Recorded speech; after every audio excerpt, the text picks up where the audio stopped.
Assalamualaikum warahmatullahi wabarakatuh. Nama saya Alana Putri Zahira, kelas 12 IPA 3, dan sekarang saya akan mempresentasikan laporan praktikum korosi. Kita mulai dari bab 1 pendahuluan. Ada latar belakang, dalam kehidupan sehari-hari, kita banyak menjumpai penggunaan besi. Misalnya untuk membangun jembatan, kendaraan, dan gedung. Di sisi lain, kita ketahui bahwa besi sangat mudah mengalami korosi atau yang biasa disebut berkarat. Perkaratan atau korosi, besi banyak menimbulkan kerugian karena sifat mudah rapuh yang dimiliki oleh besi berkarat. Akibatnya bangunan keropos dan tidak dapat digunakan kembali. Jika besi yang digunakan untuk membangun sudah berkarat, sebenarnya korosi merupakan reaksi redoks antar logam dan lingkungannya sehingga dihasilkan senyawa-senyawa yang tidak dikehendaki. Pada peristiwa perkaratan, besi teroksidasi oleh oksigen yang ada di udara. Perkaratan dapat dipercepat dengan adanya air. Itulah sebabnya rumus kimia karat adalah Fe2O3 X H2O. Warna karat besi juga berbeda dengan besi mengkilap, yaitu berwarna coklat kemerahan. Karat besi sangat berpori dan selalu mengelupas, sehingga perkaratan dapat terjadi terus-menerus. Oleh karena itu, perlu dilakukannya praktikum ini.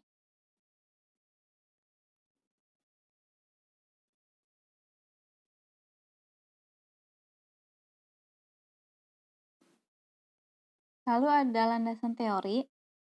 Korosi adalah degradasi atau penurunan mutu logam akibat reaksi kimia satu logam dengan lingkungannya.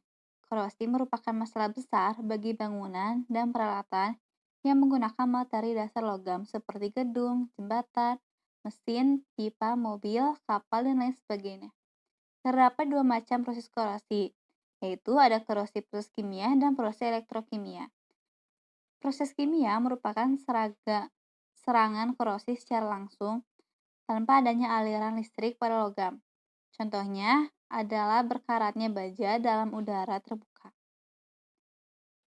Korosi oleh proses kimia biasanya menyebar secara merata pada seluruh permukaan logam, sedangkan korosi elektrokimia terjadi pada permukaan logam yang akan terbentuk daerah-daerah anoda dan katoda.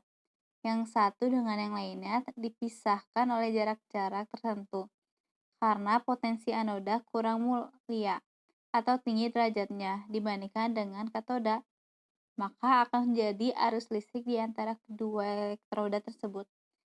Elektron-elektron akan berpindah dari anoda ke katoda, sehingga anoda larut dan katoda mendapatkan perlindungan. Terdapat beberapa faktor yang dapat menyebabkan korosi, yakni sebagai berikut. Ada faktor pH, faktor temperatur, faktor gas terlarut, faktor padatan terlarut. Rumusan masalahnya adalah jika faktor larutan dapat menyebabkan korosi, apakah ada faktor yang mencegah adanya korosi? Dan dalam praktikum ini, dari hasil ini kita akan menghasilkan tujuan praktikum seperti mengetahui proses perkataan paku dan berbagai perlakuan, mengetahui faktor-faktor apa saja yang menyebabkan paku mengalami korosi, mengetahui cara mencegah korosi pada paku. Nah, saya telah melakukan proses praktikum ini dan dengan hasil yaitu kode gelas A diberi perlakuan air biasa yang hasilnya hari pertama tidak berkarat, hari kedua sedikit berkarat, hari ketiga berkarat, hari keempat berkarat, hari kelima berkarat, dan hari keenam juga berkarat. Dan kode gelas B yaitu paku yang berisi air panas, yaitu hari pertama tidak berkarat, hari kedua sedikit berkarat, hari ketiga sangat berkarat, hari keempat sangat berkarat, hari kelima sangat berkarat, begitulah hari keenam. Kode gelas C yang diberi perlakuan asam cuka, hari pertama tidak berkarat, hari kedua tidak berkarat, hari ketiga tidak berkarat, hari keempat tidak berkarat, hari kelima sedikit berkarat, hari keenam berkarat. Kode gelas D diberi larutan garam, yaitu hari ke-1 tidak berkarat, hari kedua sedikit berkarat, hari ketiga sangat berkarat, hari keempat sangat berkarat, hari kelima sangat berkarat, hari keenam sangat berkarat. Kode kelas E yang diberikan perlakuan kosong terhadap paku, yaitu tidak diberi apa-apa. Hari pertama tidak berkarat, hari kedua tidak berkarat, hari ketiga tidak berkarat, hari keempat tidak berkarat, hari kelima tidak berkarat, begitulah hari keenam tidak berkarat. Dan kode gelas F yang terakhir diberi perlakuan kosong namun ditutupi oleh plastik wrap. Dengan hasil hari pertama tidak berkarat, hari kedua tidak berkarat, hingga hari keenam tidak berkarat.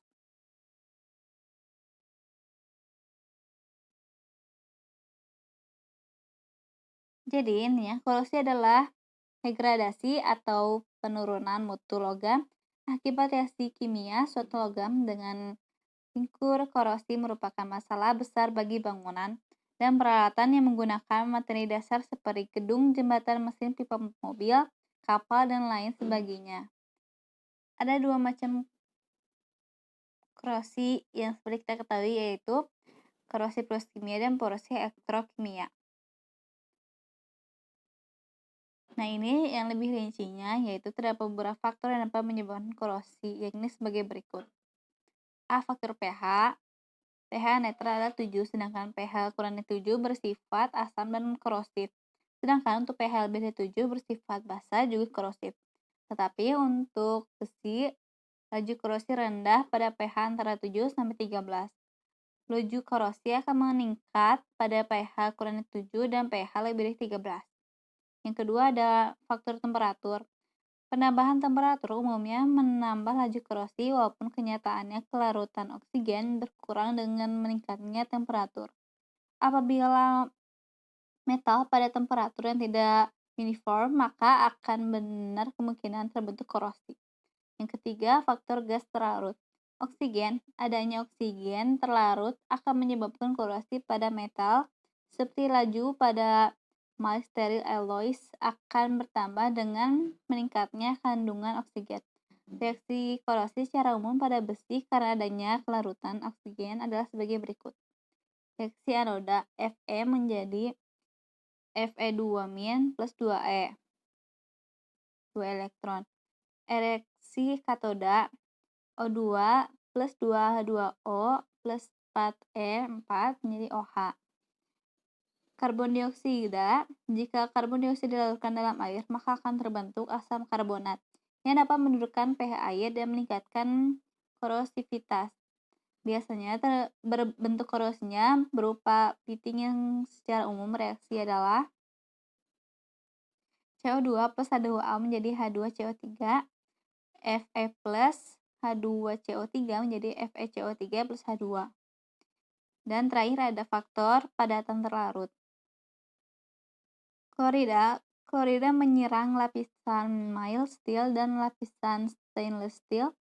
Padatan ini menyebabkan terjadinya pitting, covariance, corrosion, dan juga menyebabkan pecahnya alloys.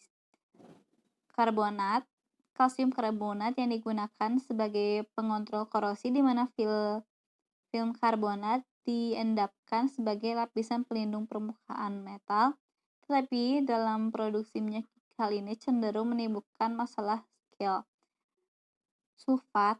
Ion sulfat ini biasanya terdapat dalam minyak, dalam air. Ion sulfat juga ditentukan dalam konsentrasi yang cukup tinggi dan bersifat kontaminan. Dan oleh bakteri SRB, sulfat diubah menjadi sulfide yang korosif. Selanjutnya ada waktu dan tempat. Praktikum korosi ini kami lakukan pada hari Senin tanggal 12 bulan Oktober sampai Sabtu tanggal 17 bulan Oktober. Tempatnya di rumah, alat bahannya ada 6 buah paku, 6 gelas plastik, air biasa, larutan asam cuka, larutan garam, plastik wrap, dan air panas. Prosedur kerja dan cara pengerjaannya yaitu beri tanda berbeda A, B, C, D, E, F pada masing-masing gelas plastik. Masukkan air biasa pada gelas A, air panas pada gelas B, larutan asam cuka pada gelas C, larutan garam pada gelas D, dan biarkan gelas E dan F kosong. Masukkan paku pada masing-masing gelas dengan setiap gelas berisi 1 paku. Tutup gelas F dengan plastik wrap Amati dan catat perubahan selama 1 minggu. Bab 3 dan ini adalah bab 3 metode praktikum. Terus bab 4-nya ada hasil dan pembahasan. Adapun pembahasan dalam laporan praktikum korosi ini adalah sebagai berikut. Pada praktikum kali ini dilakukan percobaan korosi pada paku. Diberikan 6 perlakuan yang berbeda pada masing-masing gelas plastik yang berisi paku, yaitu gelas yang dibiarkan kosong terbuka, gelas yang dibiarkan kosong terbuka, yang diberi air biasa, gelas yang diberi air panas, gelas diberi larutan garam, dan gelas yang diberi larutan cuka. Dan hasil pengamatan selama 7 hari didapatkan pada media gelas plastik yang diberi air biasa. Pada hari pertama dan kedua tidak terdapat korosi, namun pada hari kedua mulai terlihat sedikit korosi pada paku, dan korosi pertama banyak dimulai pada hari ke-6. Pada gelas plastik kedua diberi air panas, tidak terjadi korosi pada hari pertama, namun pada hari kedua mulai terbentuk korosi. Dan pada hari ketiga korosi bertambah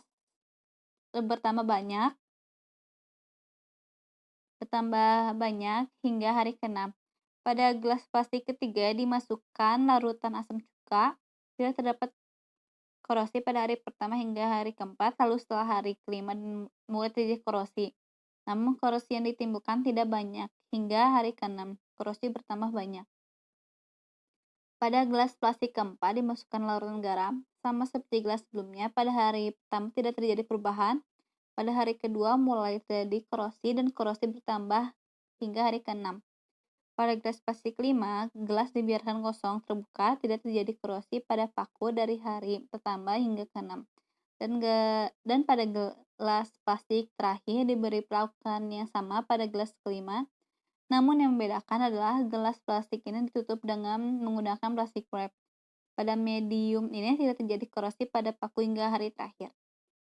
Dan perlakuan berbeda dengan yang diberikan pada paku dapat dibandingkan pada gelas plastik ke-5 dan ke-6 yang dibiarkan kosong, namun membedakan adalah gelas ke-6 diberi tutup. Pada kedua perlakuan ini tidak terjadi korosi. Pada paku yang terkena air diberi perlakuan air biasa dan air panas. Paku yang diberi medium air panas lebih mudah mengalami korosi. Hal ini sesuai dengan teori.